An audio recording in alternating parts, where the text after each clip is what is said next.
Hi everybody, I'm back with Jeffrey Cranford. We're talking about nostalgia, and last time I said our problem is that we don't really live right where we live. No.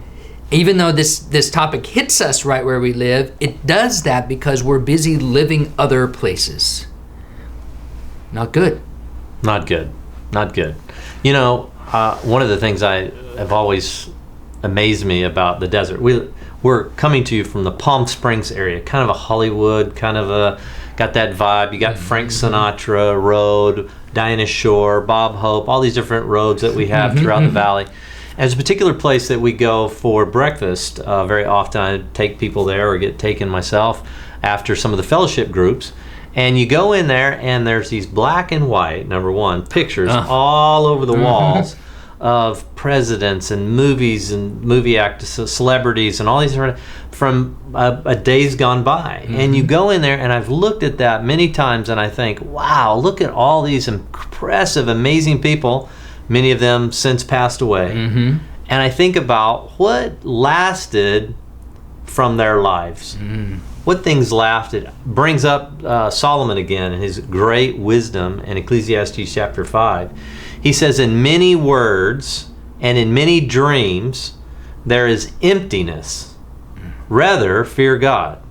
In other words, when we put all of our aspirations on earthly things, at a certain point, we'll outlive those aspirations. We won't be the beautiful starlet anymore. We'll be older, and we'll get trapped in nostalgia, thinking about the past, and then debilitated from the front. Look, in the end, nothing we do on this world matters except for things that we do in perfect complicity with the Holy Spirit and in tandem with Jesus to expand His kingdom. Now, that's not to suggest there aren't good things or relatively good things or immoral things.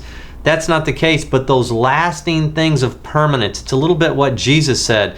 Even a small cup of water given to this one of these little ones in my name, surely that person will not lose his reward. In other words, we have to keep in the present and in the future and not be thrust back into the past. And there's that temptation. We live with a little older demographic out here. A lot of people have retired. A lot of our Links fellowships are people that are now in retirement or post-retirement, in retirement. And now all of a sudden they find themselves, well, there's not a whole lot of hope or future for me. And that's not true.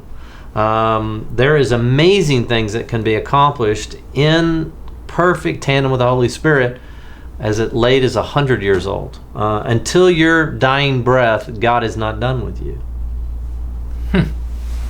That's a powerful thought for not only these people here, but for a lot of people that are watching this video, because we tend to think, okay, I'm done. Yeah, I mean, we were kidding this morning at this fellowship about, well, now this happens when I get older. I don't walk as fast. Right. My backswing doesn't go as far, which was, I know, a pointed remark at me because my backswing has never gone very far. But these things that start to fail, and we think we're on our way out, we're irrelevant, we're not really part of what God has in mind for this world. And if that's running through your head, and it runs through all of our heads, it does run through all of our heads, the thing that we must not do is get trapped in that discomfort by allaying it by thinking about the past. We must still, irrespective of how we're feeling at the moment, reach forward to that upward calling. We have to reach forward to that upward calling.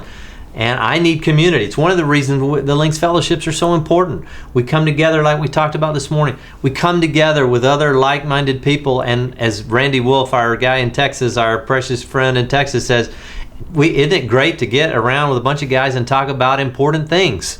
And it is. It encourages us. Says, no, God's not done with you. God's got things in your future that are extraordinary, and maybe you've never been prepared for until now to even walk in those things. Don't get trapped by thinking about the past. I've got things for you in your future. Can we do this? I'm really excited now about capturing this idea of the upward calling. Okay, great. We're pressing on toward the upward calling. What is that? What is Let's it? do that. Let's do it.